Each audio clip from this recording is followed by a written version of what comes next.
이 그림을 보시면서 제가 여러분들에게 예수를 믿는 것은 그냥 교회 다니는 것이나 교회가 정한 규범을 지키는 것만이 아니다. 우리의 가치 판단 정말 중요해요.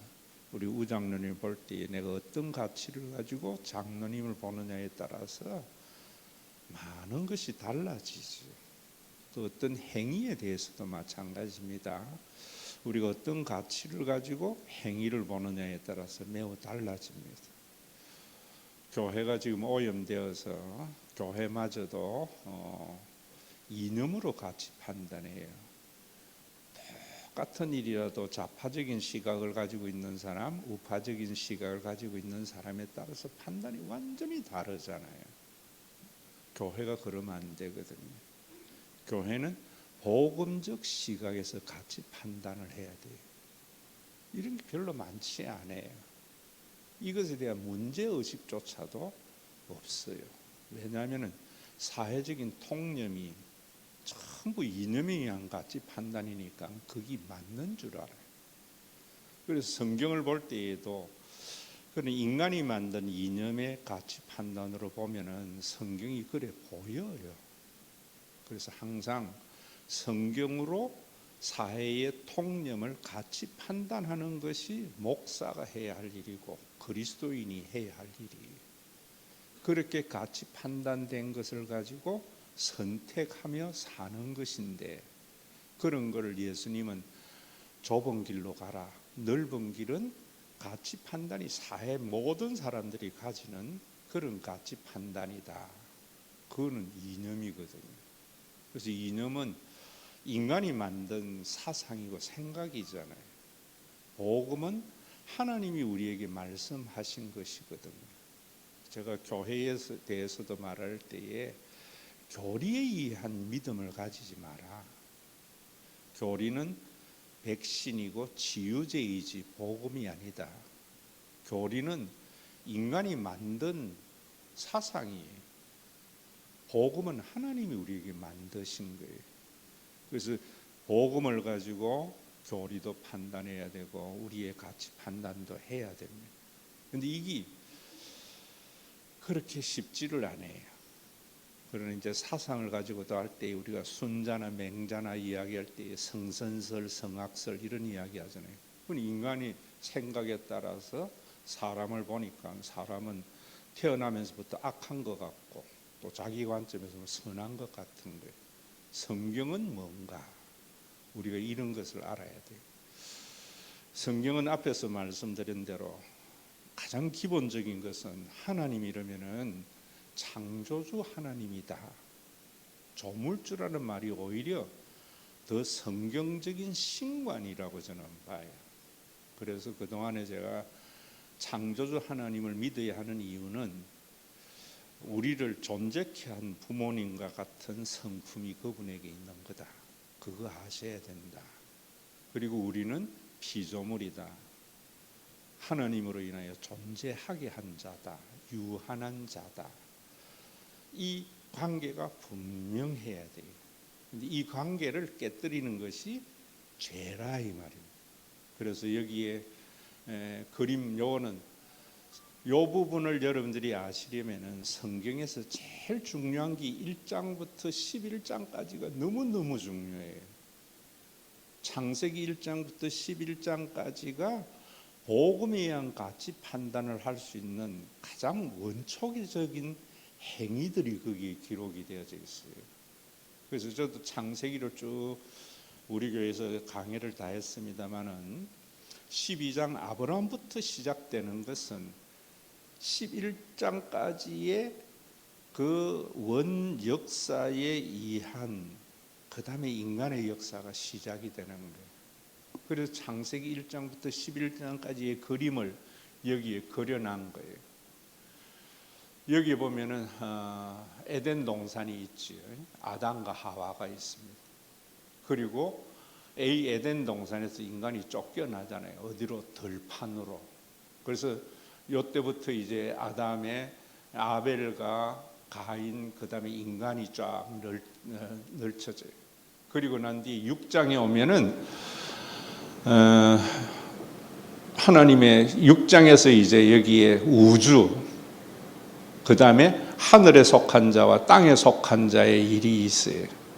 그런데 이 모든 것들이 뭐냐면은 여기에 에덴 동산에서 원래 인간은 하나님의 형상과 모양대로 지음받았다 이랬죠. 그래서 하나님의 형상이 뭐며 모양이 뭐며 하는 것은 이미 말씀드렸어요. 우리가 죄로 인하여 하나님의 형상과 모양을 잃어버렸다. 교회는 하나님의 형상을 가지고 있는 사람이 그리스도인이고, 또 교회는 하나님의 모양을 회복해내야 돼요. 그런데 에덴 동산에서 사탄이 여기에 인간에게 유혹을 해서 인간이 죄인이 되는 거죠. 자, 이 부분이 맹자와 순자를 다 포괄하는 내용들이, 그들은 한 면만 봤지만 성경은 다 말한다고. 그 사탄이 우리에게 이런 문제를 가지고 사탄은 하나님이 지었냐, 언제부터 있었느냐, 이런 논쟁을 하는 것은 아무런 의미가 없어요. 자기의 주장의 정당성을 위해서 맞다고 이러는 거지. 중요한 것은 사탄, 성경은 바로 나오거든요. 하나님이 존재하느냐 안 하느냐 그 논쟁 아무 필요 없어요. 어떤 하나님을 믿느냐 하는 게 중요한 거예요. 천지 창조를 하나님이 하셨다 이럴 때에 왜 하나님의 천지 창조를 믿어야 하느냐를 가지고 이야기해야 되는데 자꾸만 창조됐느냐 진화됐느냐 논쟁한다고. 이 쓸데없는 논쟁에 교인들이 들어가는 것은 뭐냐면은, 그런 논쟁 왜 해요? 내가 말하는 게 옳다고 주장하기 위함이에요. 자기의 의로움과 자기의 선함을 주장하기 위한 거지, 그게 아무런 쓸모가 없는 거예요.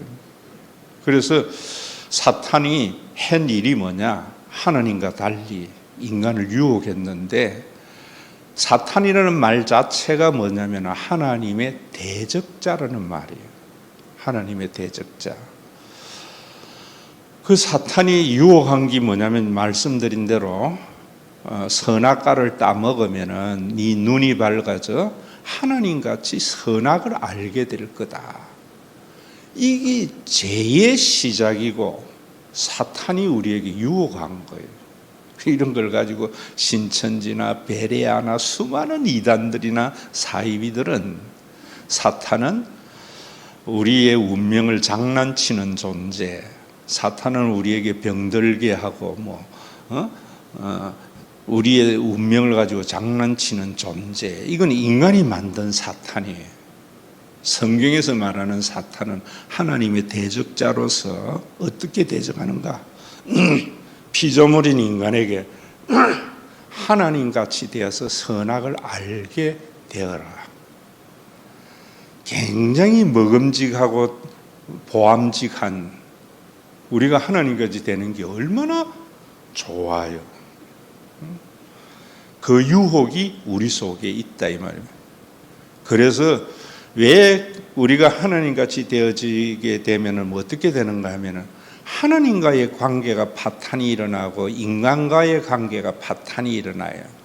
이런 것은 내가 말하는 게 아니고 로마서에서 유대교의 신앙을 가지고 있었던 바울이 예수님이 그리스도이심을 믿음으로 말미암아 변화된 생각이에요. 모든 사람이 죄를 범하였으며 하나님의 영광에 이르지 못하더니 라는 말이나, 죄의 싹은 사망이라는 말 제가 여러 번 여러분들에게 설명 다 해드렸어요. 우리가 하나님같이 되고자 하니까 하나님과의 관계가 파탄이 일어났고, 그 다음에 사람과의 관계가 파탄이 일어난 거예요. 그것이 창세기 이제 1장부터 11장까지에 이렇게 창세기 그걸 이렇게 표현하고 있는 거예요. 여기에서는 이제 사탄이 유혹을 했는데, 유혹을 하고 나니까 여기에서 어떤 죄가 들어왔는가 한번 보세요. 하나님이 선악과를 따먹은 아담에게 뭐라는가 하면, 아담아 아담아 부르세요. 그래서 제가 여러분들에게 신앙은 하나님의 부르심에 대한 응답으로부터 시작이 된다 이러잖아요. 소명이 매우 중요해요. 그냥 교회에 다니는 게 아니에요. 하나님의 부르심, 그 부르시면서 하시는 말씀이 뭔가 네가 어디에 있느냐, 인간의 위치가 어디냐는 것이 중요한 거예요. 모든 사회에 우리가 질서는 코스모스라 그러고 혼돈은 카오스라 그러잖아요. 우리 그런 말은 다 알잖아요. 지옥은 카오스예요. 천국은 코스모스예요. 그 코스모스는 정확한 자기의 자리를 아는 게 중요해요. 대통령은 대통령의 자리가 있고, 장관은 장관의 자리가 있고, 국회의원은 국회의원의 자리가 있고, 판사는 판사의 자리가 있고, 교회는 목사의 자리가 있고, 장로의 자리가 있고, 교인의 자리가 있고. 그런데 사람들은 전부 자기가 하나님같이 되려고 하냐, 자기의 자리를 이탈하는 거죠. 이 세상이 혼돈스러운 것은 내 자리에서 이탈된 거라 말입니다. 아내의 자리에 부부의 자리도 마찬가지잖아요. 사람이 독처하는 것이 좋지 못하다. 인간은 하나님의 모양, 더불어 살게 했는데 어떻게 돕는 배필로서. 그런데 자기의 자리를 이탈하는 거예요. 지금도 여러분들이 계속해서 창세기를 보면서 우리가 알아야 되는데, 인간에 의해서 문명이 건설되는데 그 건설은 세워지는 만큼 어둠의 그림자가 커요. 가령 우리나라만 해도 여러분 보세요. 남자와 여자는 분명히 구별된 존재예요. 그런데 이걸 유니섹스, 동일하게 가져가는 것이 죄악인데, 왜 우리가 그렇게 가져가는가? 서로의 자기의 자리를, 가치를 판단하는 거예요. 돈 버는 게 중요하다. 가사한 노동은 별로 중요하지 않다. 인간이 만든 가치관이거든요. 우리가 이런 가치를 바뀌어야 되지. 남편이 돈 버는 만큼, 남편이 대통령을 하더라도 김혜경 여사는 아내의 자리에서 아이들 돌보고 이러는 것은 동일한 가치로 봐줘야 되거든요. 그런 의미에서 요즘 우리나라도 이 재판에 보면은 이혼할 때에 아내의 가사노동도 50% 인정해 주잖아요. 이건 성경적인 거예요. 그런데 남자와 여자를 구분하지 않는 것, 거기 트랜스젠더나 이런 문제만이 아니고요. 보세요. 여자들이 이제 전부 돈 벌러 나오니까 가정이 어떻게 돼야지? 자녀 교육이 제대로 안 되잖아요. 또 뿐만 아니라 능력 있는 남자들이 돈 버는 능력 있는 여자들과 결혼을 해요. 전문직기로. 능력 없는 여자는 그런 돈 버는 능력이 좀 부족한 여자와 결혼을 해요. 그러니까 사회는 더욱더 빈부의 격차가 심해지고 모든 사회의 문제가 거기에서 있는 거예요. 저는 교회에도 여러분들에게 말하잖아요. 여자 목사 안수, 이런 것들이 다 이 창세기에 대한 이해가 결여돼서 그래요. 천주교만 해도 여러분 보세요. 수녀는 수녀의 고유의 영역이 있잖아요. 신부는 신부의 고유의 영역이 있잖아요. 그런데 우리 한국의 기독교는 보면 여전도사는 목사의 발가락 사이 때같이 취급하니까 여자들이 우리가 뭐가 못나서 그래야 되느냐. 교인들도 마찬가지예요. 목사님 하면서 여전도사는 발가락 사이 때같이 취급해버린다. 그 영역을 굉장히 존중해주고 동일한 가치로 대우해줘야 돼요. 이런 생각들은 창세기 1장부터 11장에 대한 올바른 이해에서 나오는 것들이 앞으로도 여러분 우리 사회가 여자들이 가정으로 돌아가야 된다고 저는 봐요. 그런데 어차피 넘어선 인계점이 넘어섰기 때문에 저는 그렇게 주장하지 않아요. 원리를 주장하지 않아요. 그는 제대로 된 것은 뭐냐면은 모든 사회가 아내는 아내의 자리, 남편은 남편의 자리가 있어야지 제대로 된 사회가 되어져요. 그게 뭐냐면은 이 말 속에 있는 거예요. 아담아, 네가 어디 있느냐. 교회도 보세요. 제가 목회하면서 제일 힘들었던 게 뭐냐면 지금 장로님들 말고요. 옛날의 장로님들은 지가 목사로서 판단해야 될 걸 자기가 판단을 해. 내가 몇 번 이야기하다가 알아듣지도 못해서 막 그냥 포기한 거예요. 왜? 그 싸우면 더 나쁜 결과가 오기 때문에. 권사는 권사의 자리가 있고 집사는 집사의 자리가 있고 마찬가지. 부목사는 부목사의 자리가 있고 담임 목사의 자리가 있어요. 그런데 담임 목사의 가치는 귀하고 부목사는 그 밑이다. 인간이 만든 잘못된 계급의식이거든.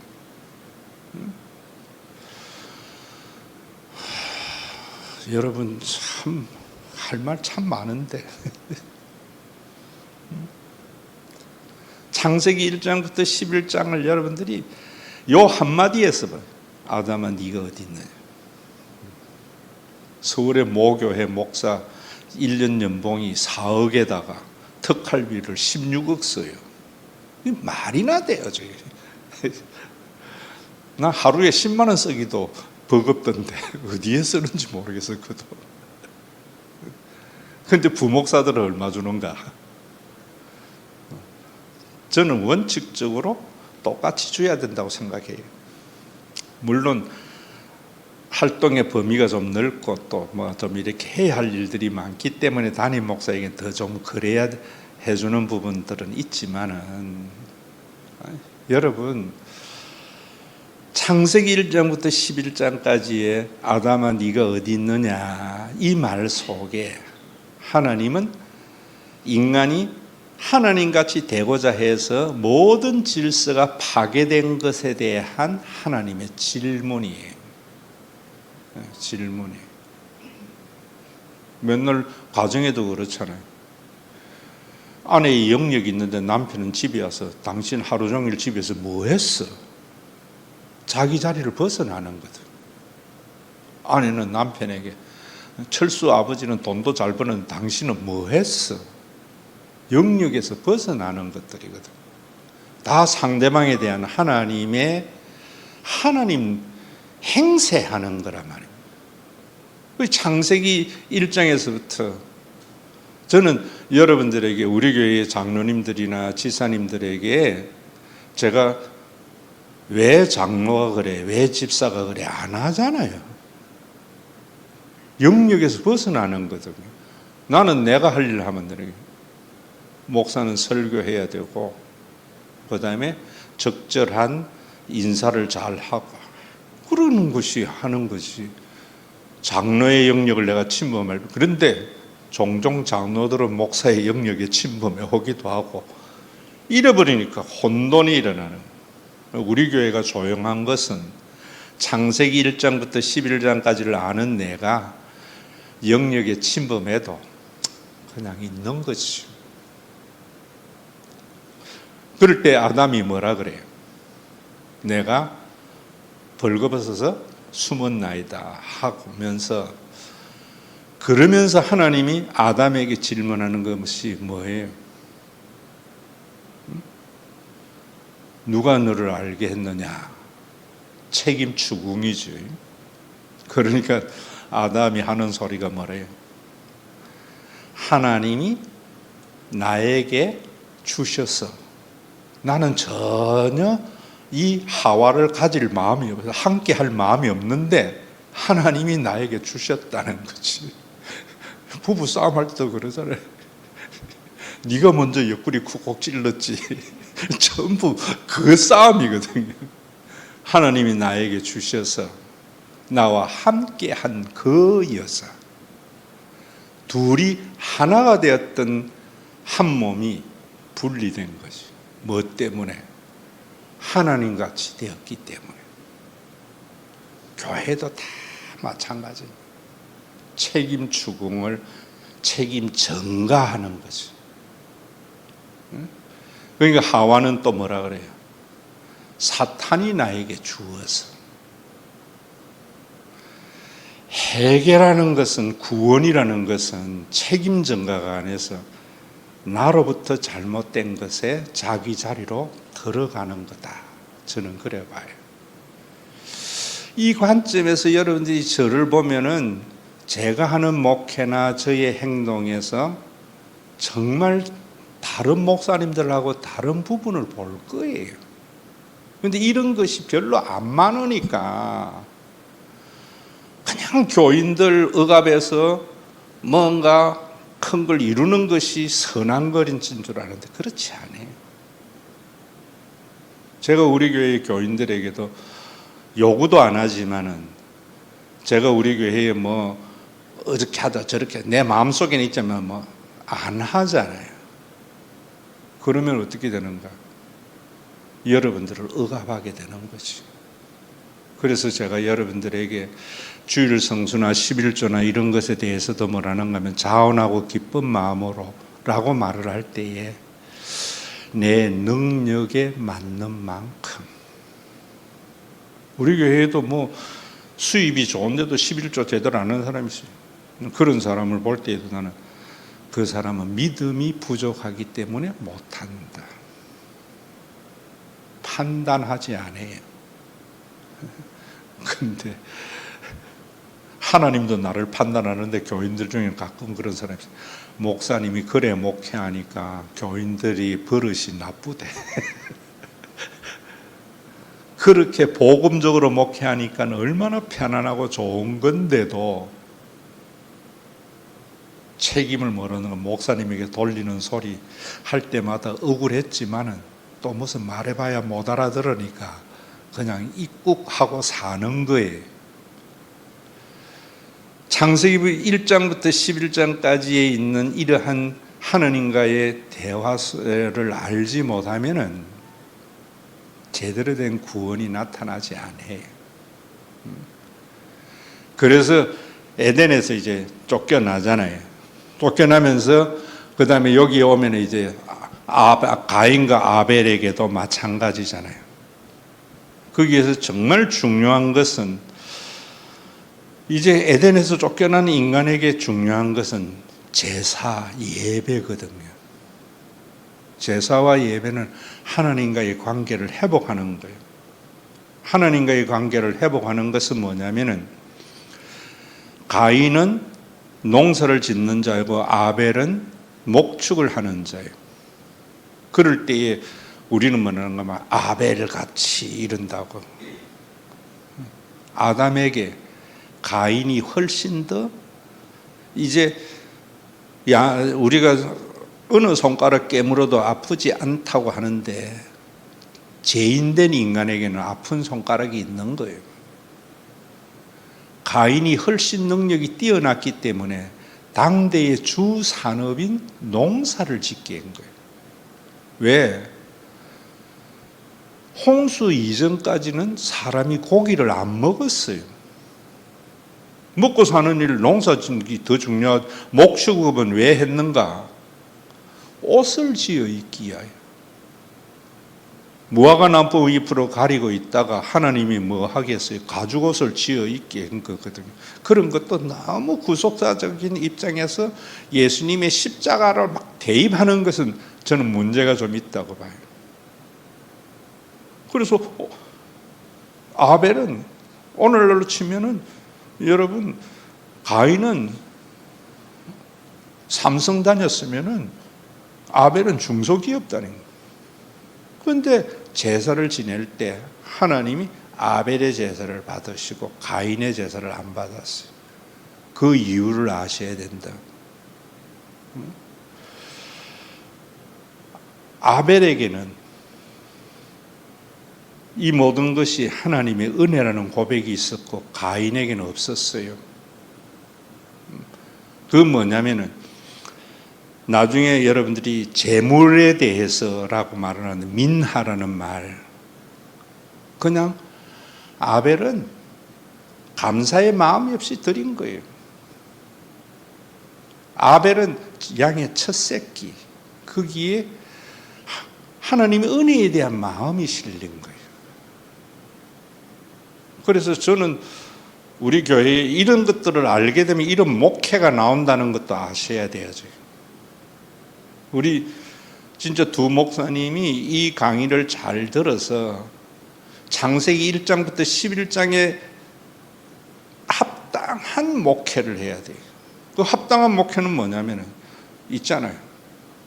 우리 교회에서도 예전에 주일 한 번 안 빠지고 새벽기도 한 번은 안 빠졌는데 내가 볼 때는 은혜로 하는 게 아니에요. 하나님의 은혜 때문에 예배 나와야 되고 하나님의 은혜에 감사해서 헌금해야 되고 하나님의 은혜에 감사해서 봉사해야 되는데 인정받기 위해서 하는 것이 있다. 그건 가인의 제사예요. 하나님이 안 받으셔요. 그런데 누가 열심히 하는가? 인정해주면 열심히 해요. 그래서 제가 여러분들의 기억이 있는지 없는지 몰라도 옛날에 뭐라는가 하면은 칭찬은 코끼리도 뭐 춤추게 한다. 그거 정말 나쁜 이야기라고 이야기했잖아요. 사람 죽이는 거. 교회에서 그런 목회 많아요. 그러면 열심히 하는데, 그래서 제가 우리 교회에서는 열심히보다 발음입니다. 이 말의 근거가 여기 있는 거예요. 은혜로 해야 돼요.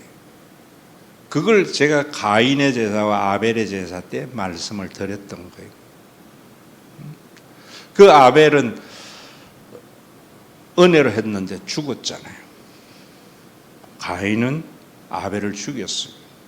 죄가 이제 확산되어져 가는 거예요. 그때에 가인에게 여기까지만 합시다. 가인에게 하나님이 나타나셔서 뭐라 그래요? 네 아우 아벨은 어디에 있느냐? 중요한 거예요. 사람을 항상 볼 때 이 사람이 나와의 관계 속에서 봐야 돼요. 나와요. 그래서 여러분들이 제가 하는 이야기들 이런 것들이 그냥 하는 게 아니란 말이에요.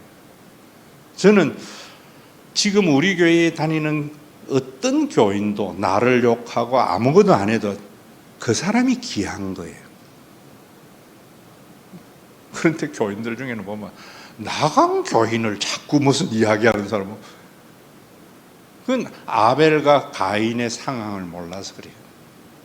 네 아우 아벨은 어디에 있느냐? 우 권사님은 우리 교회의 은퇴 장로님이시잖아요. 그런데 애들도 보세요. 지에게 밥 해주는 엄마보다는 친구 엄마 좋아하는 거. 다 그런 게 있죠. 창세기 1장부터 11장까지를 몰라서 그런 거예요. 목사님도 보면은 그래도 교인을 위해서 기도해주고 염려해주고 그래도 한마디라도 제대로 된 말을 해주는 것은 담임 목사인데 조용기 목사 무슨 목사 이럴 때 그건 뭐냐면은 네 아우 아벨은 어디 있느냐. 탕자의 비유에서도 마찬가지입니다. 형에게 말하는 거야. 네 아우는 이럴 때에 형은 뭐라 그래요? 아버지의 재산을 장기와 함께 먹어버린 저놈은 이래요. 지 아우의 관계를 몰라서 그래요. 관계 중심의 삶이 신앙의 삶입니다. 관계 중심의 삶이. 오늘도 여러분들이 이거 그 다음에 이제 5장, 6장, 7장, 11장까지 계속 하게 되는데 여기 이제 바벨탑 사건인데 여기에서 여기까지 했어요. 여기까지. 요거는 6장에서 있는 사건인데 자, 요 부분만 뭐 구체적인 거 몰라도 돼야죠. 가장 중요한 것은 신앙의 출발은 인간이 만든 이념이나 교리로 같이 판단하지 말고요. 복음은 하나님이 우리에게 주신 말씀이에요. 그 말씀에 의해서 같이 판단을 해야 돼요. 그 말씀의 중심이 창세기 1장부터 11장 사이에 있어요. 여기 기본적인 거예요. 그 죄라는 것은 다시 정리합니다. 우리가 하나님같이 되려고 하는 거다. 선악을 따먹는 것은. 그런 우리에게 하나님의 질문이 뭐냐? 두 가지 질문이 있어요. 하나는 네가 어디에 있느냐? 항상 내 위치가 어디냐? 그게 가정에서나 교회에서나 사회에서나. 두 번째로 네 아우 아벨은 어디 있느냐? 상대를 바라볼 때 항상 나와의 관계 속에서 봐야지.